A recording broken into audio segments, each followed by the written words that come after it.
പ്രിയമുള്ളവരെ, സ്വാഗതം.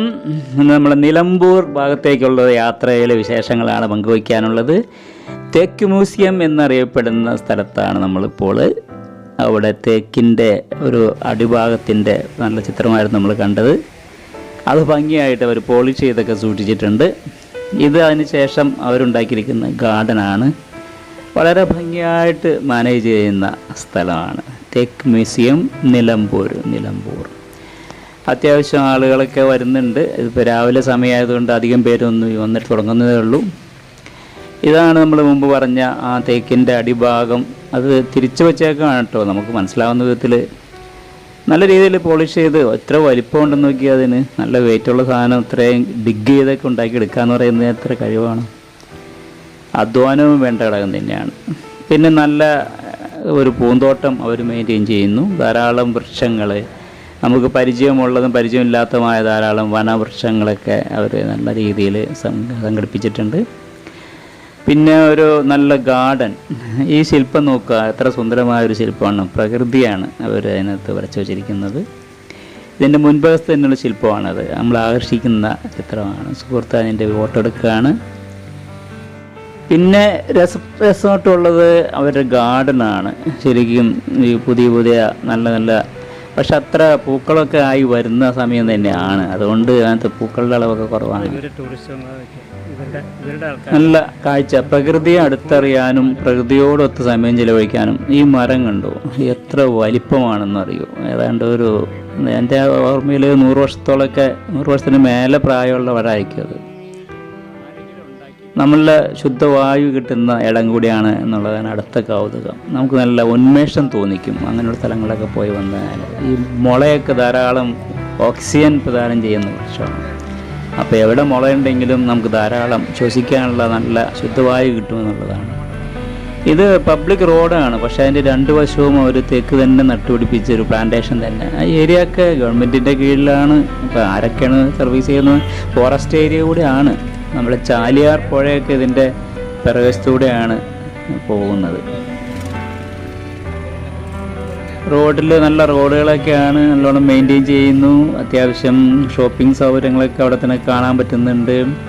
ആളുകൾ വരുന്നത് കൊണ്ട് അതിൻ്റെ കൂടെ ഷോപ്പിംഗ് കൂടി നടക്കുന്നു എന്ന് മാത്രം.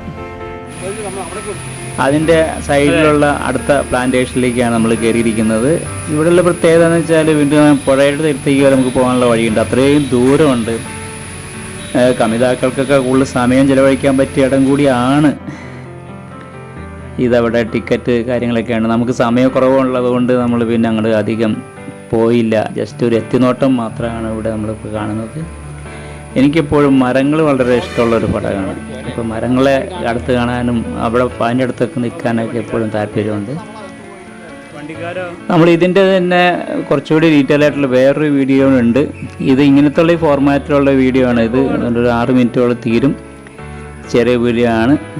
കാണുക, കണ്ട ശേഷം ഷെയർ ചെയ്യുക. നിലമ്പൂർ പോകുന്നുണ്ടെങ്കിൽ നമ്മൾ ഈ വീഡിയോ ഈ ഏരിയ കൂടി കാണാനുള്ള പദ്ധതി ഇടുക. ഒരു 2 മണിക്കൂറെങ്കിലും ചിലവഴിക്കേണ്ടി വരാം. ഓടി കാണുന്നതല്ലല്ലോ ഭംഗി. അതിനകത്ത് അടുത്തറിഞ്ഞ് സമയം ചിലവഴിച്ച് പോകുന്നതാണ് എൻ്റെ ഒരു ഇഷ്ടം. ഇപ്പോൾ തേക്ക് മരങ്ങൾ ഈ കാര്യങ്ങളൊക്കെ തന്നെയാണ്. മ്യൂസിയത്തിൻ്റെ ഉൾഭാഗം നമ്മൾ മറ്റൊരു വീഡിയോയിലാണ് കാണിച്ചിരിക്കുന്നത്. നമ്മുടെ തേക്കിൻ്റെ വിവിധ കാര്യങ്ങളും അത് ഉപയോഗിച്ചുള്ള ഫർണിച്ചറുകളും വിവിധ തരം തേക്കുകളും എല്ലാ കാര്യങ്ങളും ഭംഗിയായിട്ട് പറയുന്നുണ്ട്. അപ്പോൾ ആ വീഡിയോ കുറച്ച് കഴിഞ്ഞ് നമ്മളുടെ ലവ് ഷോർ എന്ന് പറയുന്ന ഹോം സ്റ്റേയുടെ പ്രവേശമൊക്കെയാണ്. അത്ര സൗകര്യങ്ങളൊന്നുള്ളതല്ല, എന്നാലും ഈ മലയുടെ താഴ്വാരത്തിലുള്ളതായതുകൊണ്ട് ഞങ്ങൾ ഇഷ്ടപ്പെടുകയായിരുന്നു. ഇവിടുന്ന് ആ അരുവിയിലെ വെള്ളച്ചാട്ടം അല്ലെങ്കിൽ ആ അരുവിയുടെ എന്താ പറയുക കളഗീതമാണ് നമ്മളെ പിടിച്ച് ആകർഷിക്കുന്നത്. അവിടേക്ക് താഴേക്ക് ഇറങ്ങിപ്പോയി കുളിക്കാനൊക്കെ വളരെ ബുദ്ധിമുട്ടാണെങ്കിൽ പോലും എല്ലാവരും ചെറുപ്പക്കാരായതുകൊണ്ട് അവരോട് പെർമിഷനൊക്കെ വാങ്ങിച്ച് ഞങ്ങൾ അവിടേക്ക് ഇറങ്ങി ഒരു കുളിയെല്ലാം പാസ്സാക്കി. നല്ല തണുപ്പുണ്ട്, എന്നാലും നല്ല ഒരു കുളിക്കാനുള്ള അവസരം കിട്ടിയെന്നുള്ളതാണ്. ഇവിടെ നമ്മൾ ശ്രദ്ധിച്ച ഒരു വലിയ കാര്യം, ഇവിടെ ഈ ഭാഗത്തുള്ള ആളുകളെല്ലാം ഈ അരുവിൽ നിന്നുള്ള വെള്ളം തന്നെയാണ് കുടിക്കാനും മറ്റാവശ്യങ്ങൾക്ക് ഉപയോഗിക്കുന്നത് എന്നുള്ളതാണ്. അപ്പോൾ അതിനു വേണ്ടി അവർ മുകളിൽ നിന്ന് തന്നെ ഒരു പൈപ്പ് ലൈൻ ഇട്ടിട്ട് വളരെ പൊക്കത്തിൽ നിന്ന് തന്നെ പൈപ്പ് ഇട്ട് ആ പൈപ്പിലൂടെ വരുന്ന വെള്ളമാണ് എല്ലാവരും ഉപയോഗിക്കുന്നത്. അപ്പോൾ താഴേക്ക് പോകുന്നതുകൊണ്ട് അതിനൊരു പമ്പിൻ്റെ ഒന്നും ആവശ്യമില്ല. എത്രയോ ശുദ്ധമായ വെള്ളം തന്നെ ആയിരിക്കും. വാസ്തവം പറഞ്ഞാൽ മിനറൽ വാട്ടർ എന്ന് പറയുന്നതൊക്കെ ഇവിടെയുള്ള ആളുകൾ കുടിക്കുന്ന വെള്ളം തന്നെയാണ്. നമ്മളും അത് തന്നെ കുടിക്കുന്നത്. ഞാനൊക്കെ കുടിച്ചു നോക്കി. പ്രത്യേകിച്ച് നല്ല ഒരു പ്രത്യേക ടേസ്റ്റ് തന്നെ ഉണ്ട്. നമ്മൾ കഴിക്കുന്ന വെള്ളത്തേക്കാളും വ്യത്യസ്തമായതാണ്. അപ്പോൾ താഴെ നമ്മൾ വളരെ ബുദ്ധിമുട്ടുകയാണെങ്കിലും കുളിച്ചതോടെ എല്ലാവർക്കും നല്ല നവോന്മേഷമായി എന്നുള്ളതാണ്. അതിൻ്റെ വീഡിയോസ് അടുത്തതിൽ കാണിക്കുന്നുണ്ട്. അപ്പോൾ ഏറ്റവും സുഖകരമായി തന്നെ ഞങ്ങൾക്ക് അവിടെ കഴിച്ചു കൂട്ടാനും ലവ് സ്റ്റോർ എന്ന ഹോം സ്റ്റേ ഉപയോഗപ്പെടുത്താൻ കഴിഞ്ഞു എന്നുള്ളതാണ്. അപ്പോൾ നിലമ്പൂർ പോകുന്നുണ്ടെങ്കിൽ ഈ അരുവികളും ഈ ഭാഗങ്ങളൊക്കെ ചൂസ് ചെയ്യുന്നതിൽ തെറ്റില്ല. വലിയ എക്സ്പെൻസീവ് ഒന്നുമില്ല. സാധാരണ ചിലവ് ഒന്നുകൂടി അറിയിക്കുകയാണ്. ഇതിൻ്റെ ആ ശബ്ദമാണ് നമ്മളെപ്പോഴും ആകർഷിക്കുന്നതും അത് തന്നെ നമുക്ക് നവോന്മേഷം നൽകുന്ന ശബ്ദം തന്നെയാണ്. അപ്പോൾ തുടർന്നുള്ള ഭാഗങ്ങൾ കാണും. ഞങ്ങൾ ഭക്ഷണം കഴിക്കുന്നു, ചെറിയൊരു പാട്ടൊക്കെ പാടുന്നു. അതിനുശേഷം അത്യാവശ്യം ചെറിയൊരു ഡാൻസൊക്കെ ഉണ്ട്. കാണുക. ഇതുവരെ കാണാത്തവർ സബ്സ്ക്രൈബ് ചെയ്യുക.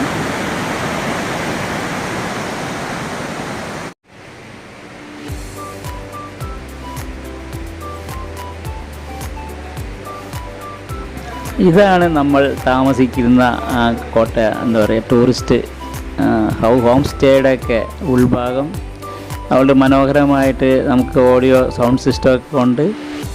ഏറ്റവും ആകർഷിക്കുന്നത് ഇതിൻ്റെ മുൻഭാഗത്ത് സ്ഫടിക മോഡലിൽ നല്ലൊരു ലോറി, ഇപ്പോൾ അടുത്തൊരു ട്രാൻസ്പോർട്ട് ബസ്സിൻ്റെ ബോഡിയൊക്കെ ഉപയോഗപ്പെടുത്തിയിട്ടുണ്ട്. ആകർഷകമാണ്. പക്ഷെ ആ ലെവൽ ഇഷ്ടപ്പെടുന്നവർക്കത് ആകർഷകമാണ്.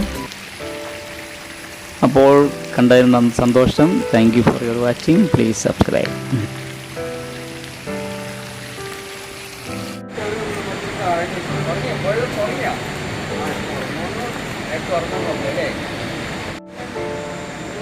ഓക്കെ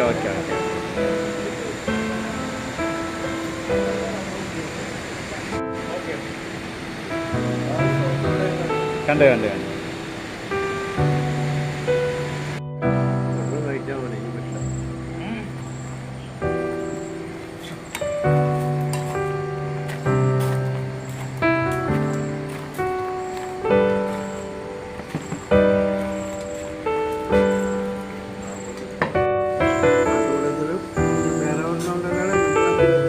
സംഗമം